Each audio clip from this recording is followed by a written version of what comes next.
오늘은 낙관적인 기대가 마음을 푸근하게 했던 하루였습니다. 뉴욕 3대 지수 위주로 어제 낙폭을 만회하는 모습을 보였고 여러 새로운 데이터가 나왔는데요. 일단 근원 PC가 연율 환산 기준으로 2%로 하락했다. 의미가 있죠. 연준이 목표하는 수준으로 내려왔다. 그리고 3분기 GDP 성장률이 추정치가 5.2%였는데 확정치가 4.9로 나왔다. 낮아진 이유는 소비자 지출 추정치가 다소 낮아졌기 때문이었다. 이런 소식도 함께 전해드립니다. 오후 들어서 전망이 조금 달라지긴 했지만 미국 시간 기준 오전에는 페드와치가 내년 금리나 예상 횟수를 기존 6번에서 7번으로 늘리는 일이 있었습니다. 그러니까 내년 3월을 시작으로 한 번도 안 빼놓고 FOMC 열릴 때마다 계속 내린다는 거죠. 이건 다분히 전날 뉴욕 증시가 크게 하락하면서 산타 랠리가 끝난 게 아니냐는 그런 부정적인 인식이 나왔기 때문인 것으로 보이는데요.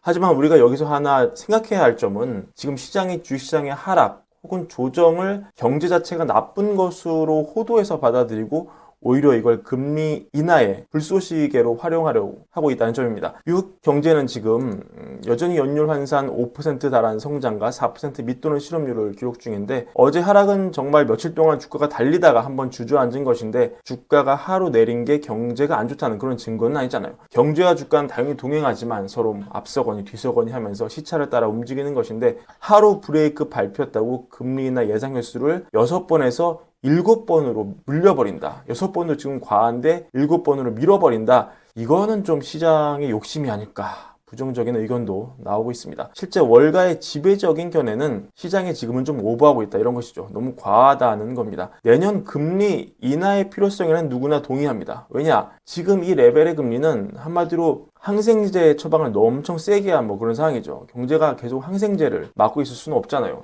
너무 일찍 끊으면 균이 다시 재발하기 때문에 상태가 호전되더라도 애들 키우는 집은 다 아시죠. 의사가 당부를 하지 않습니까? 괜찮아 보인다고 항생제를 일찍 끊지 마라. 먹일 만큼 다 먹여라. 처방만큼. 하지만 항생제를 오남용해도 안 되겠죠. 지금 금리를 올린 건 인플레 때문인데 인플레가 이렇게 낮아지고 있다면 당연히 경제가 좋아도 금리를 내려야죠. 실질금리는 명목금리 빼기 물가인데 물가가 내려가면 명목금리를 내려야지 실질금리가 불필요하게 오르는 걸 막을 수 있습니다. 하지만 침체가 가정되지 않은 상황에서 6번, 7번 이거는 아니라는 겁니다. 예를 들어서 모건 스탠리 같은 경우에는 가장 최근 뷰를 보면 내년 3월 미국 중앙은행이 피벗에 나설 거란 시장 기대는 과도하다. 내년 6월이 되어서야 금리 인하가 시작될 것이다. 이런 입장이죠. 실제 연준의 점도표 중위값도 고작 3번이었습니다. 그렇다면 이 간극을 우리는 메워야 하는데요. 왜 이렇게 시장이 오버하느냐? 왜 이렇게 공격적으로 전망을 하느냐? 단순히 증시를 끌어올리기 위한 마지막 어떤 파티에 나서는 것이냐? 물론 이럴 가능성도 있습니다. 이럴 가능성도 꽤 큽니다. 그런데 좀 다른 각도의 의견도 나옵니다. 오늘은 이 연준과 시장의 간극을 메우기 위한 다른 논리를 하나 가져와 봤습니다. 그러니까 아까 말씀드린 모건 스탠리의 뷰가 연준과 시장의 대립 속에 연준의 편을 좀 더 들어주는 그런 뷰라면 이번 뷰는 같은 대립 구조에서 조금 더 시장의 편을 들어주는 그런 논리라 하겠습니다.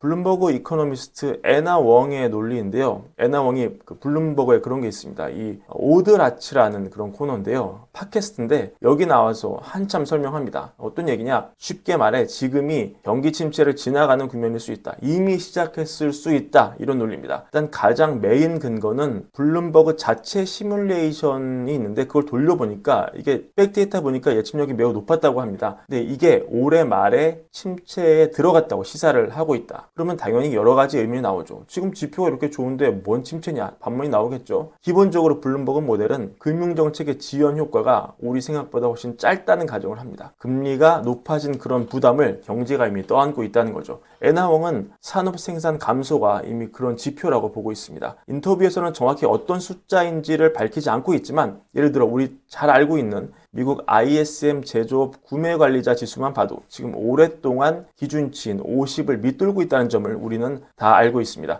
근데 노동과 신용 부문에서 이 금리 인상의 지연 효과가 정점에 도달하지 않았다고 분석을 하는데요. 여기에 대해서 이렇게 해설을 합니다. 일단 신용을 보겠습니다. 왜 23년에 신용이 무너지지 않았느냐? 기업 측면 오랫동안 저금리 시대를 거치면서 기업들이 매우 낮은 저금리로 대출을 세팅을 해놨기 때문이다. 저금리 시대가 충분히 길었기 때문에 그 효과가 낮다는 거죠. 가계 측면 마찬가지로 팬데믹 동안 풀어놓은 현금으로 빚을 많이 갚았다. 현금을 꽂아준 걸로 빚을 갚았다. 또 팬데믹 기간 동안 벌어진 신용유예, 빈유예가 신용 점수를 왜곡하고 부풀렸다고 생각한다. 그래서 지금 프라임에 가깝다고 보이는 대출이 실제로는 서브프라임일 수 있다. 2010년 수준으로 상승한 자동차 연체는 그 결정적인 근거다. 이렇게 주장을 합니다. 근데 여기서 더 큰 문제. 자, 아까 엔하웡이 신용유예가 대규모로 있었다고 했잖아요. 그래서 21년, 22년에 비싼 값의 자동차를 산 사람들이 신용이 좋은 사람인지 나쁜 사람인지 실제로는 가려낼 방법이 없다는 거예요. 그러니까 왜냐? 신용체계가 무너졌으니까. 그러니까 뭐다? 대규모 역선택이 벌어진 상황이다. 그러니까 프라임인 척하는 서브 프라임 등이 대규모로 빚을 내서 이게 한번 무너지기 시작하면 파장이 훨씬 크다. 이런 위험이 숨겨져 있다. 이런 얘기입니다. 노동시장 같은 경우에도 과대평가가 있다고 주장을 하는데요. 문제의식이 이런 겁니다. 파산 건수를 보면은 지난 10년간 감소세를 보인 미국 기업 파산 건수가 지난 9월까지 12개월 동안 전년 동기 대비 30% 증가를 했습니다. 파산이 느는데 실업률이 안 내려간다. 탄탄하다. 역사적 최저점이다. 이건 뭐냐? 내가 예전 침체 사례를 봤다. 73년 침체가 진짜 심각한 2차 세계대전 후에 가장 심각한 침체였는데 침체가 시작한 뒤 11개월 동안 고용이 계속 증가했고 그때도 FOMC에서 노동시장이 얼마나 타이트한지를 계속 떠들어댔다. 이때죠. 보시면은 침체 직전까지 실업률이 실제 계속 내려갑니다. 침체 중간까지도 실업률이 굉장히 낮은 수준이에요. 2001년 사례도 드는데요. 2001년도 봐봐라. 엔하웡은 이때가 지금이랑 제일 비슷할 것 같다고 얘기를 합니다.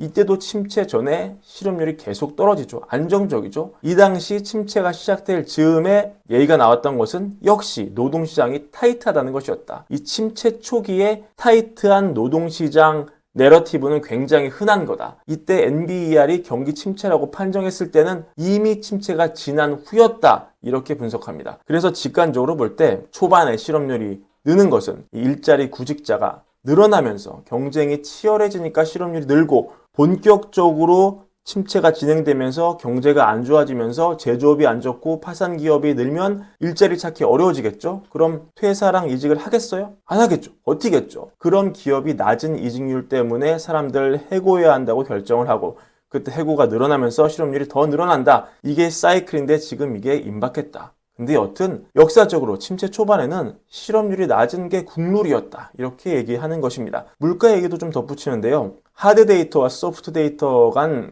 차이가 크다. 엔하웡은 이 소프트 데이터는 정치적 견해에 따라 다르기 때문에 아주 비중 있게 보지는 않는다고 얘기를 해요. 하지만 여전히 중요하다. 왜냐? 심리를 좌우하니까. 그리고 나는 이 심리가 나쁜 게 충분히 이해가 간다. 왜? 인플레가 2% 나오면 뭐하냐. 내 소득에 비해서 이미 햄버거 가격이 너무 올랐고 지난 겨울에 히트펌프 고장이 났을 때 팬데믹 이전에 $10,000, 1,300만 원에 고쳤는데 이게 $20,000다. 2,600만 원이다. 주가가 올라서 괜찮다고 하지만 지난 3년간 금융으로 돈 번 사람 보니까 베이비 부머 시대에 집중되어 있다. 59세 이상인 사람이 주식의 70% 갖고 있다. 반면에 밀레니얼과 X세대는 3년간 부채만 대폭 늘었다. 그래서 연령별로 경제를 바라보는 잣대가 너무 다르다. 이런 지적도 합니다. 그러니까 엔하웡의 지적은 뭐냐? 지금이 침체일 수 있다. 그러니까 빠른 연준의 금리 인하가 소프트 랜딩에 도움이 될 수 있다. 이게 결론입니다. 물론 엔하웡이 7번의 금리나 이런 극단적인 결론을 내리는 것은 아니지만 시장이 이렇게 공격적으로 반응하는 것도 일면 이해가 된다는 거죠. 이렇게 보면은 어떤 지금 시장의 내러티브, 연준보다 빠르게 금리를 내리려는 시장의 열망 이런 것도 논리적 해석이 가능하다 이렇게 볼 수 있겠습니다. 하지만 또 이 시나리오는 경제가 어려워진다는 것을 가정한 그런 논리이기 때문에 역시 금리 인하는 곧 주가 상승 이런 논리가 정당화될 수는 없다는 걸 뜻하죠. 말이 좀 안 되는 거죠. 그러니까 지금의 랠리는 어떤 논리적인 랠리라기보다는 금리 인하라는 팩트를 주식시장이 좋은 면만 봐서 그걸 막 뽑아먹기 위해 달려가는 그런 랠리고 이게 잘못된 건 아닙니다. 시장은 나름의 철학이 있고 우리는 시장을 당연히 다 이해할 수 없고 시장이 항상 사실 옳죠. 그냥 잘 올라타서 벌 수 있을 때 잘 벌면 그게 승자고 그게 멋지고 그게 좋은 사람입니다. 하지만 이런 논리의 결함, 숨은 배경을 좀 바라보면서 좀 눈치를 살피면서 벌자. 이게 제가 드리고 싶은 말씀이고요. 늘 저는 어떤 시청자 여러분의 엄청난 수익을 기원하겠습니다. 오늘의 브랜비어는 이것으로 마무리하고요. 구독과 좋아요도 부탁드립니다. 감사합니다.